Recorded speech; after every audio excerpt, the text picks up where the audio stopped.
Don, you guys aren't usually the type to celebrate a big title, but you won the title tonight. Does it mean more this year because you were behind by a few games? Yeah, it does. I mean, it's funny, we were kidding in the locker room, because, I usually honestly don't say much about it. I don't know if I've ever said, I don't even know if I ever congratulated the team for winning one. But I did tell them, I said, guys, I know it's not a big deal to us, and it isn't, because we're not in this to win divisions. But we were 2 games under 500 at All-Star break, and the fact that you did it and did it this early, I think is very impressive, and it was. You talk about, you guys seem to be doing what you have available. Yeah. Yeah, it's a neat group. Murph, I've talked about it all year. They just kind of figured it out. I mean, Avery tonight was terrific. You can see down the stretch, execution being the point, but he had to play the point the whole night tonight. And I don't think he could have done that early in the year. It's a great thing what confidence does. Defensively, he can play the point. It's just offensively. But they're so, to me, they understand their roles. Avery has no problem. I'm not going to throw the ball up. I'll just give it to Paul and let him do it. And it's funny how this team doesn't let egos get in the way of playing solid basketball. And that's what makes them so unique and be able to play through no Pietrus, no Ray. It's just, they don't even think about it. It's just a good group. And just with Paul, his ability to adapt whatever role is needed. Yeah, that's called a good basketball player.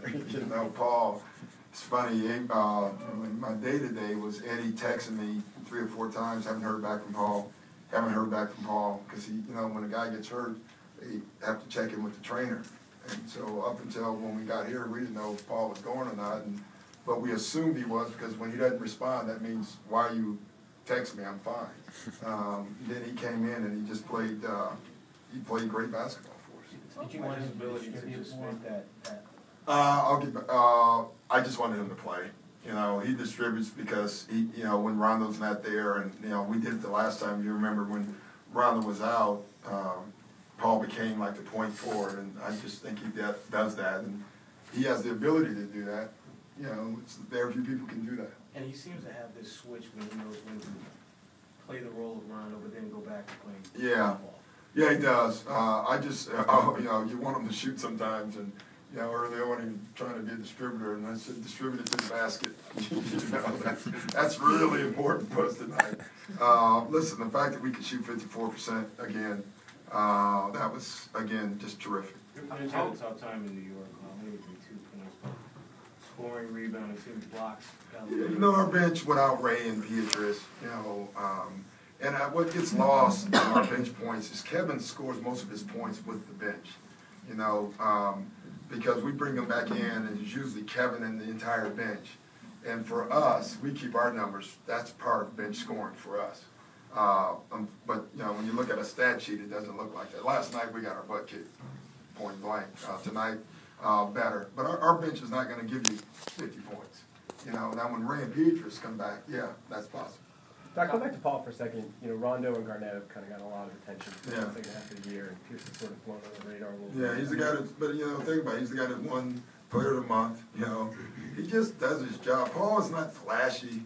I don't even know how Paul scores sometimes. I mean, he doesn't look like he's that quick, but he is. He's just, he's got a gift. He's a professional scorer. One of the ways he scored 2 nights in a row now is getting to the line. Yeah, that's huge. How big is that for him? It's huge for our team. It allows us to set our defense, number one. And it's something that we really haven't done well this year. We've done quite poorly this year, and I just keep looking at our team. We haven't rebounded very well. We're not getting to the free throw line as much. We don't force turnovers. We turn the ball over, and they keep winning. But from All-Star break on, we have rebounded better. We don't turn the ball over as much, and I think those have been the biggest changes. Can you talk about the end of the third quarter and when you guys meet? It was huge, yeah, because it was the transition time of subbing in and out, and I thought that was probably the difference in the game, because they had just made a run, and we responded back with a run. Keon's energy defensively tonight, he was as disruptive as Avery tonight on defense, and that's good. The blocks from Steamer too. Yeah, the steamer, I mean, the guy, he's a foul magnet. But, I mean, he's been so good. I love him. I love that kid. He's just a great spirit, and, you know, you feel bad for him sometimes. He just picks up fouls, I think, just because he's in the vicinity, you know, and they just, you know, give it to that guy. So, but he's doing everything for us. Do you expect that to change for him? No, he is who he is. You know, the great thing about Greg is he's 20 whatever, he comes in the league, he already knows who he is. He's not trying to be anything else but what he is. And so he fits us perfectly.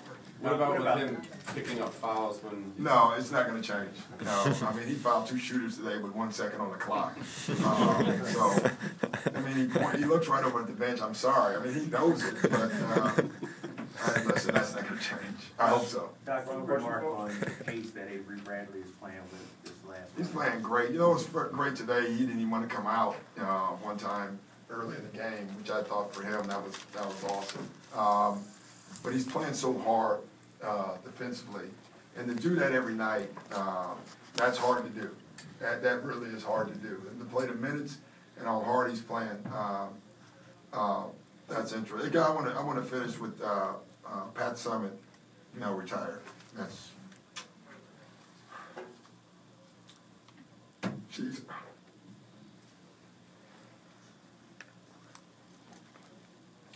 She's a neat lady. I got to know her a little bit, and I just think it's really sad in a lot of ways. Not basketball, but everything. And so, didn't want to get emotional. I'm an emotional person, and when you see a giant like that leave the game because of health, it's just sad. But she is responsible for women's basketball. But she's not just a women's basketball coach; she's a great coach. And I'm in this, and the longer I'm in this, I just realize how much coaching means to all of us.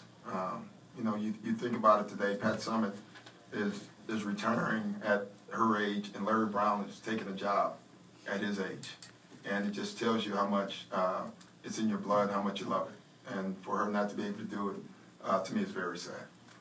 Thanks.